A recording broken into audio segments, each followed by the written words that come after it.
Hello guys, my name is Anna and I'm from Ukraine, and also I live 130 kilometers from the border with Belarus, which makes me extremely attached, literally, to everything that is happening in this country. And some things are happening right now. But before I continue, let me invite new subscribers to my channel, to our beautiful community of friends. Since the very beginning of brutal Russian invasion to Ukraine, I vlog daily to keep you updated on the most important things about Ukrainian life. And I believe the world needs to know more about Ukraine. So if you are with us, if you stand with Ukraine, please subscribe. So, I live in the western part of Ukraine, which is considered semi-dangerous, and my region Volyn borders with Poland and European Union and with Belarus. Belarus is really close to us, 130 kilometers. But honestly, everything is pretty close in Europe. As I planned my trip to Berlin in the mid of June, I was surprised to learn that Berlin physically is less than 1,000 kilometers away from me. So something that happens in one part of Europe will definitely influence life in another. One more reason for us to be united. Belarus is a country annexed by Russia.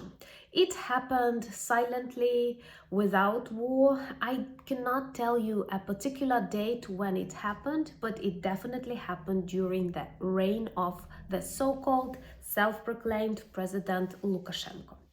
I am more optimistic about Belarus society, and you may notice that in my videos, but at the same time, today's Belarus is in great trouble. For me, this is a country of war because many of Ukrainian territories were attacked from Belarus. Missiles fly to Ukrainian cities from Belarus, thus it is a part of Russian war in Ukraine. But the problem is that it is totally dependent on Russia and it does not have its own voice. Lukashenko is a dictator of Belarus for a longer period than even Putin is a president of Russia, and they desperately need each other. They love each other, and as in all that sad fairy tales, perhaps they will die in one day together after the victory of democracy on this land. Since the very beginning, or even before the beginning of this war, Putin threatened the world that he represents a nuclear country and he represents a dangerous authoritarian regime. And his nuke threats got a new level this week when Belarus and Russia signed an agreement that Russian nuclear weapons will travel to Belarus and will be located on the territory of Belarus. This is a deadly precedent. Why? Because, first of all, Belarus is a country that does not possess nuclear weapons. And as far as I know, according to all possible international agreements that control the usage of nuclear weapons, you cannot present, send, give, or whatever nuclear weapons.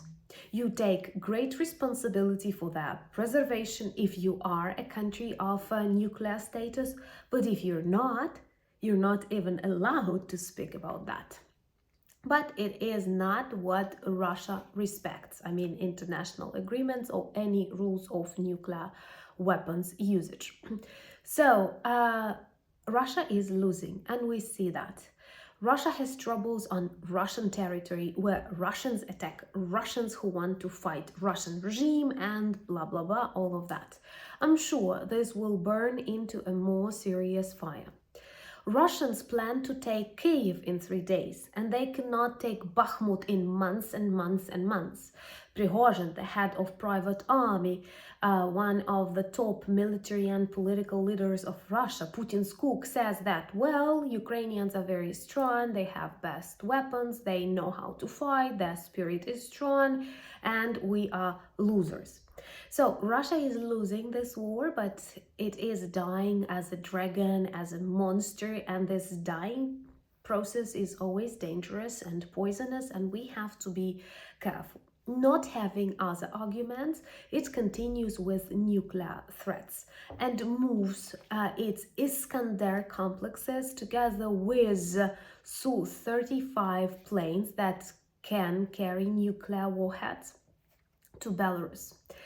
Of course, they have invented that Lukashenko, the self-proclaimed president of Belarus, asked them for protection, and as a result of his request, they have decided to move nuclear weapons out of Russia to Belarus, which is impossible according to all international agreements. And of course, Lukashenko will ask Putin whatever Putin asks Lukashenko to ask. European Union and NATO and lots of other organizations warned Putin that if he allows his nuclear weapons to travel all over Soviet Union, former Soviet Union that he dreams to revive, he will be punished. Sanctions will be stronger and more forces, military forces, will come to Eastern Europe to guarantee protection. Putin did not react because bullies do not react to logical arguments, and today they signed an agreement that will actually lead to the positioning of these Iskander complexes in Belarus, not in Russia. What does it mean? Remember the distances? It means that these weapons, they have a radius approximately 500 kilometers that they can reach, plus they have planes to carry them, which makes the territory of Poland, the Baltic countries, and of course Ukraine, their potential targets. But once again, you know that Berlin is less than 1,000 kilometers away from the city where I live. So we are all very connected and we are all threatened by Russia. No, it is not because Ukrainians get weapons and Russia does not want escalation. No, it is because Russia not just escalates, Russia constantly attacks. It attacked us on the 24th of February. It destroyed our cities. It killed hundreds of our children and hundreds of thousands of our people. And it threatens the rest of the world just because Russia is an angry bully not capable of doing something inside its own state that needs mending and saving so much, but they prefer to destroy the environment around them and to pretend that this distraction is normality. So to sum it all up, nukes that will be now located in Belarus, so close to many European countries, are a symbol that, first of all, Belarus is totally annexed by Russia. It is not independent, and it will do whatever Putin says. So Belarus also needs liberation. 2. Well, Russia does not have any military, political, diplomatic, or economic ways to win this war, and she prefers to blackmail and threaten the world. This is their last opportunity. Maybe some countries will be afraid and will stop fighting against their brutal crimes. Also, all international agreements that limit and control operation with nuclear weapons mean nothing to Russia. So we don't have to be afraid of any kind of escalation because there are no rules in the heads of modern Russian leaders. And Ukraine signed Budapest Memorandum, according to which it gave all of its nuclear weapons to Russia. Same did Belarus and Kazakhstan. Now nuclear weapons are returned to Belarus. Should we ask for nuclear weapons for Ukraine?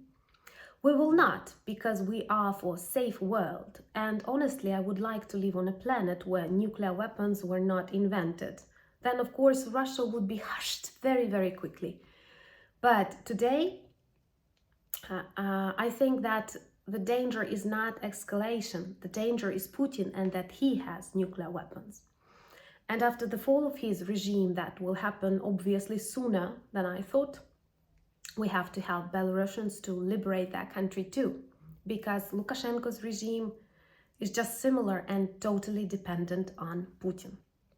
Now, honestly, all Ukrainians are very attentive to the reaction of the international peacekeeping organizations, because this is also their responsibility to react when international laws that monitor or control the usage of nuclear weapons are broken and totally ignored by Russia.